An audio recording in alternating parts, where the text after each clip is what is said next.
sa Pilipinas. Ganap na alas 7 na po ng umaga. Samahan niyo kami sa loob ng isang oras na punong-puno ng talakayan at kwentuhan. At syempre, sama-sama pa rin natin pag-uusapan ng mga hot issues na tiyak nakapupulutan natin ng aral at kaligayahan. Pero bago yan, sabay-sabay muna namin kayong babatiin ng Good morning, boss! Good morning, Jules. Good morning, Audrey. Maulan na Wednesday sa inyong dalawa. Wet na. Hapon medyo sumikat yung araw, pero ngayon wala na naman pasok yung iba. Okay, batiin ko lang yung kasambahay namin na mainit na ulo dahil hindi makapagpatuyo ng kanyang mga labahin. Ako, maraming mainit ang ulo ngayon dahil nag-aalala dahil 2 araw na daw yung medyas ko magkasunod na ginamit ko dahil basa eh. Ang hirap magpatuyo ngayon. Mamaya araw, mamaya ulan. Ayan. Totoo yan. Pero Audrey at Jules, nabanggit nyo na nga na meron na naman bagyo at merong mga klaseng na suspende. Kaya naman simulan na natin ang ating Teka Moment.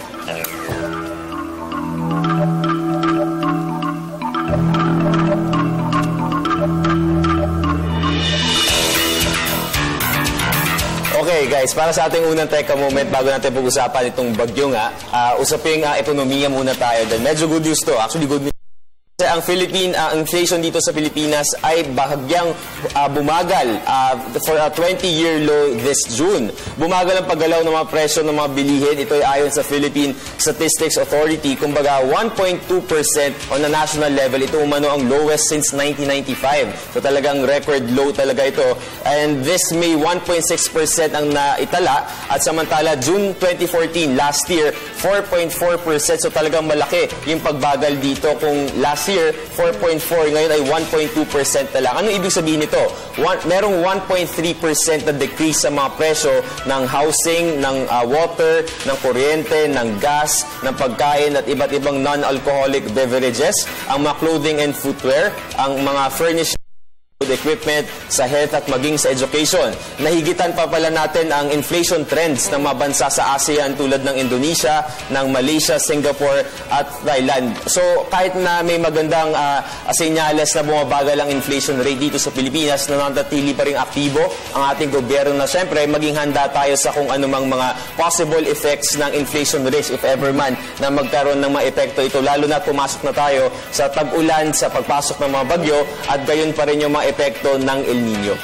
Oo, alam mo, napakagandang balita niya, no, Jules, dahil stable pa rin yung peso kontra dolyar at sa lahat ng reforma na ginagawa ng ating bansa, sa ating ekonomiya at again, sa ating pananalapi, sana makahikayat pa tayo ng madaming foreign investors. Alam niyo, kung maalala, nung Pasko si DTI Undersecretary Victor Dimagi, ito na nga rin yung forecast niya, no, na magiging stable ang ating inflation rate. Kung maalala, sa madaling paliwanag sa ating mga boss, dahil hindi naman tayo lahat ekonomista, pero kung maalala, noong 2005, dahil noon na yung nagpapagas ako, talagang ang gasolina noon ay pumalo, or 2006-2007, pumalo sa mga 53 to 55 pesos ang isang gasolina. Doon ko tinitignan ng inflation eh. Tapos ngayon, medyo mas mababa siya ng 12 pesos or 13 pesos. Pero there was a time before na mga 18 pesos pa nga yung gas, di ba? Oo, 1996 yun. Naalala ko, nag-aaral ako mag-drive nun. So talagang nakikita natin. Yun ang aking statistics kapag yung presyo ng gasolina. Tama. Okay, dahil nga ngayon ito ay nakakaranas pa rin tayo ng mga pag-ulan. Tama yan, Audrey. Kahapon, lumabas na sa PAR o sa PAR ang bagyong Egay at 10 p.m. naman po naitala po ng Pag-asa na pumasok na po si bagyong Falcon. At mas malakas naman. Pagkatapos ni Egay, pumasok naman si Falcon. At tama ka dyan, Jules, mas malakas daw po ito kaysa kay bagyong Egay. At ito nga po, at 10 p.m., Falcon was 1,400 kilometers east of Apari, Cagayan, moving west-northwest at 20 km per hour. At sabi po ng Pag-asa, si Falcon daw po, yung mata niya, kumbaga tatama sa may Batanes. At ito po ay inaasahan na umalis sa ating bansa ng Biyernes ng gabi. Falcon, parang tunog artista, no? Oo. Saka meron pa atong kasunod after ni Falcon? Oo, sunod-sunod yan. Okay, may pangatlo pa yan. Pero yung mga wala pong klase, sa mga hindi pa nakakaalam, all levels po sa Quezon City, wala pong klase ngayon. Ateros, Marikina, Makati, pakituloy, medyo namamulat ako. Okay. Sa Marikina, Makati, Maynila, Parañaque, Pasay City, Mandaluyong City. Sa preschool, high school naman, Caloocan, Dasmariñas City, Pangasinan at San Mateo, Rizal. At sabi po ng DepEd, kapag wala daw pong abiso mula sa DepEd, ay mismong eskwelahan, magulang na dapat ang magpasya.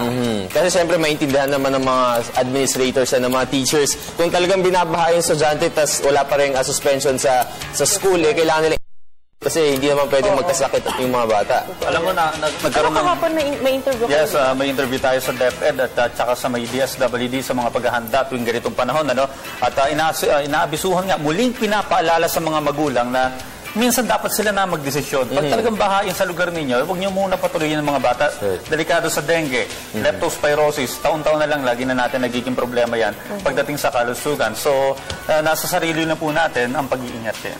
Minsan sinisisi kasi ang mga agency na medyo mabagal daw, minsan talagang dapat ang pagdedesisyon ay nasa magulang na. Tsaka huwag din natin sisihin yung Pag-asa kasi may mga iba tayong nakikita na netizens na nagiging mabagal daw. Once again, forecast na yung binibigay nila. Okay, pwedeng magbago to anytime. So, the least talagang maging vigilant tayo, makinig tayo sa mga news sa radyo, sa TV, sa Twitter, sa social media para mas maging aware tayo. Okay, may mga may mga ina-anunsyo din yung mga landslide prone areas, flood prone areas. At ang NCR ay dahil sa inaasahang heavy rains na magiging dulot ni Falcon, kasama pa yung hinihilang habagat, asahan na daw ang pagbaha dito sa Metro Manila at sa mabababang lugar sa NCR. Actually, sabi nga ng Pag-asa, ngayon, asahan po na may pag-ulan buong maghapon hanggang Biyernes din yan. Actually, speaking of landslides, kagabi nasa Tanay Rizal ako at talagang maraming bato sa kalsada, malalaking bato. So, kailangan talaga mag-iingat lahat ng mga motorista natin.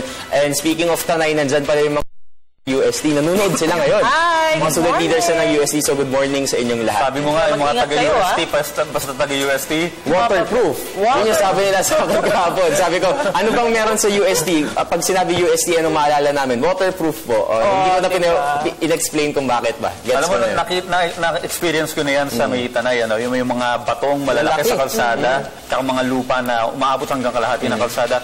Sa mga boss po natin na nanonood ngayon, mas maganda na rin po na bago bumiyahe, alamin muna kung passable yung mga dadaanan nila.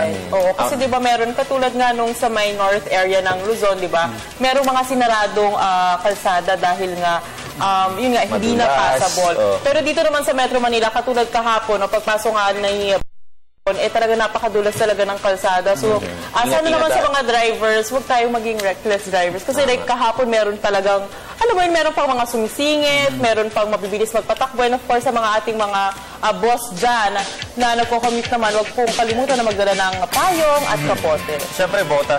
Alam nyo, may mga lugar pa, mabanggit ko lang, may mga daan na pag malakas ang buhos ng ulan, biglang bumabaha. Pero nagsasubside din naman agad.